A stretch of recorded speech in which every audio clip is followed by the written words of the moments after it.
Shalom, salam sejahtera bagi kita semua. Kembali lagi dalam renungan harian kita. Mari Bapak Ibu kita memuji Tuhan dari Kidung Jemaat nomor 362. Aku milikmu, Yesus Tuhanku.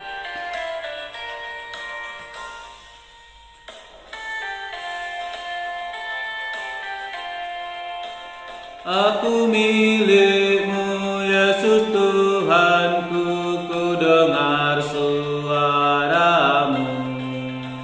Ku merindukan datang mendekat dan diraih olehmu.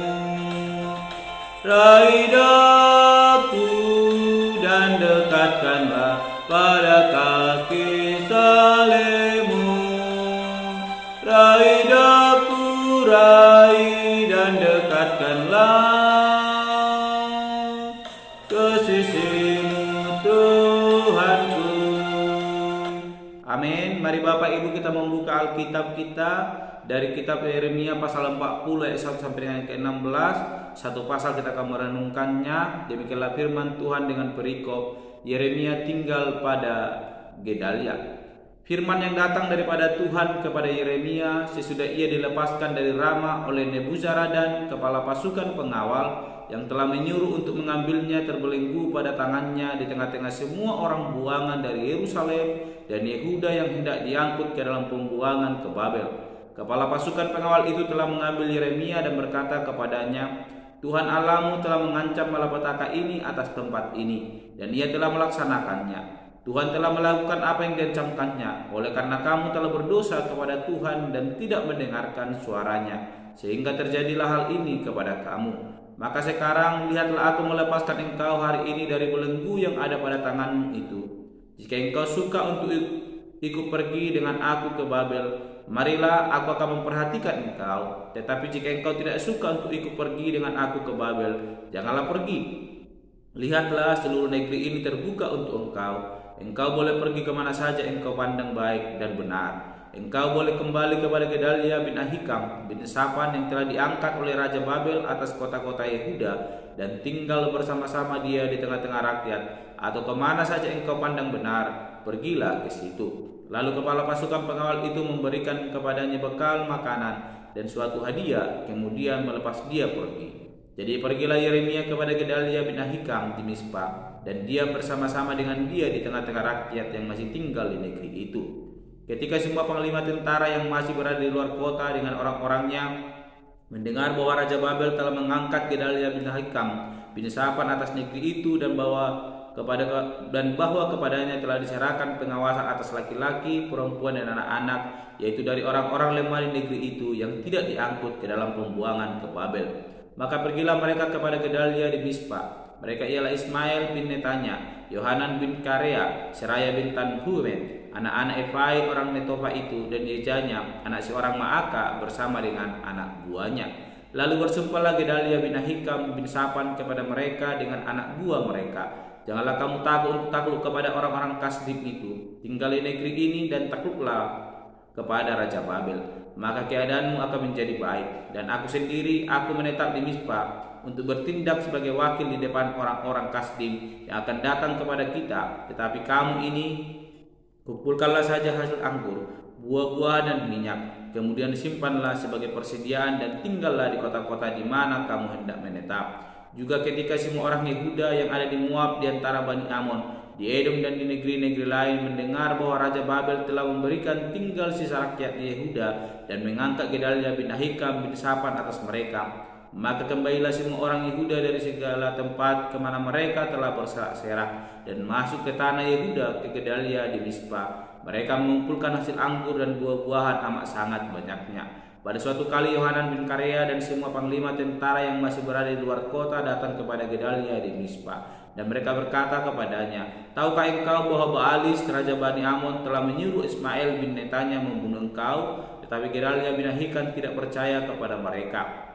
Kemudian Yohanan bin Karea berkata dengan diam-diam kepada Gedalia di Mispa, baiklah, aku pergi membunuh Ismail bin Netanya itu dengan tidak diketahui siapapun juga. Mengapa engkau harus dibunuhnya, sehingga semua orang Yehuda yang telah berkumpul di sekelilingmu berserak-serak lagi, dan sisa Yehuda itu binasa? Tetapi Gedalia bin Ahikam menjawab Yohanan bin Karea, janganlah lakukan itu, sebab yang kau katakan tentang Ismail itu adalah bohong. Bapak Ibu saudara yang terkasih dalam nama Tuhan Yesus Kristus, kita kembali merenungkan firman Tuhan, dan saya memberikan tema bagi kita pada hari ini, yaitu siapapun boleh dipakai Tuhan. Sekali lagi, siapapun boleh dipakai oleh Tuhan. Bapak Ibu saudara yang terkasih dalam nama Tuhan Yesus Kristus, dalam perenungan kita hari ini kita melihat bagaimana kehancuran bangsa Yehuda, kota Yerusalem yang telah diporak-porandakan, dihancurkan atas kehendak Allah, di mana Allah telah bernubuat melalui Nabi Yeremia bahwa bangsa Yehuda, di mana Yerusalem akan mengalami malapetaka dan mengalami kehancuran, diratakan sama dengan tanah. Itu semua karena kebebalan daripada orang-orang yang dikasihi oleh Tuhan. Mereka telah berpaling daripada Allah, sehingga Allah murka kepada mereka, dan hal itu terjadi dalam perenungan kita hari ini. Bagaimana kota itu, Yerusalem, telah diporak-porandakan dan dihancurkan. Dan kehancuran itu membuat bangsa itu boleh ditawan, dan yang lemah boleh tinggal di sana dan dipimpin oleh Gedalia. Namun ada satu hal yang unik yang akan kita lihat pada hari ini, di mana ada satu tokoh yang bernama Nebuzaradan, seorang kepala pasukan pengawal yang menjumpai Nabi Yeremia, melepaskannya dari belenggunya dan mengajaknya ikut ke Babel. Dan sebelum itu dia menyampaikan firman Allah kepada Nabi Yeremia yang sama sering disampaikan oleh Nabi Yeremia. Kita melihat di ayatnya yang kedua dikatakan bahwa kepala pasukan pengawal itu telah mengambil Yeremia dan berkata kepadanya, Tuhan Allahmu telah mengancam malapetaka ini atas tempat ini. Lanjutan yang ketiga, dan ia telah melaksanakannya. Tuhan telah melakukan apa yang diancamkannya, oleh karena kamu telah berdosa kepada Tuhan dan tidak mendengarkan suaranya, sehingga terjadilah hal ini kepada kamu. Bapak Ibu saudara terkasih dalam nama Tuhan Yesus Kristus, suatu hal yang unik. Biasanya Allah berbicara melalui Nabi Yeremia atau melalui nabi-nabi yang telah Dia pilih, menyampaikan apa yang hendak Ia lakukan kepada bangsa Israel, pesan apa yang hendak disampaikan kepada bangsa Israel. Namun hari ini kita melihat bagaimana kepala pasukan pengawal Nebuzaradan boleh berbicara kepada Nabi Yeremia seperti apa yang telah diucapkan Allah, disampaikan Allah kepada Nabi Yeremia untuk boleh disampaikan kepada bangsa Yehuda.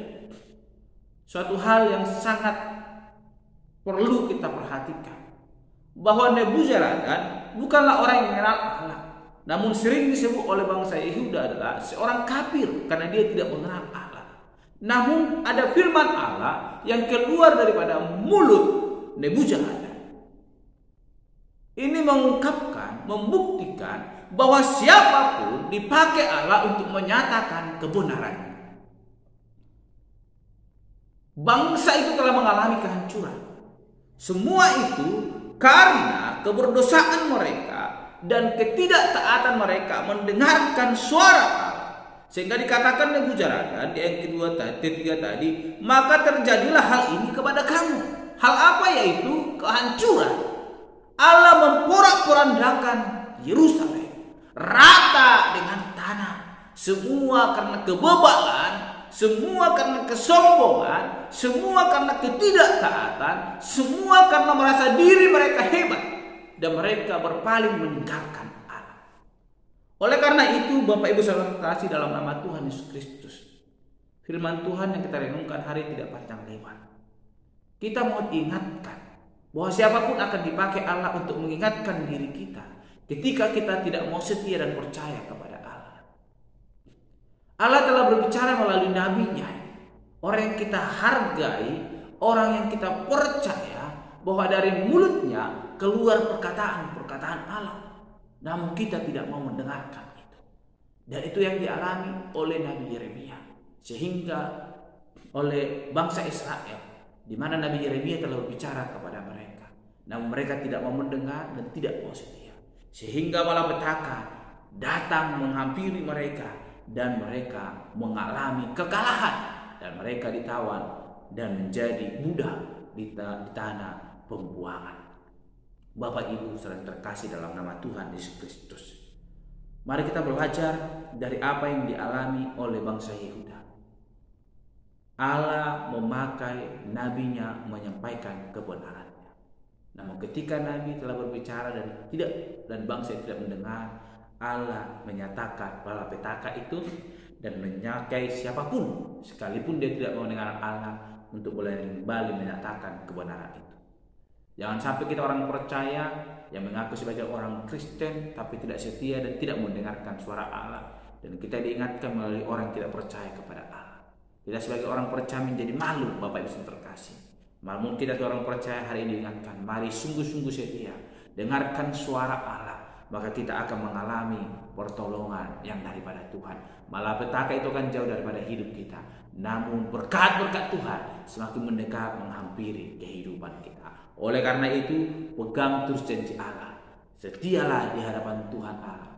Jangan pernah mengingkari janji Allah. Sebab janji Allah ya dan amin sampai selama-lamanya.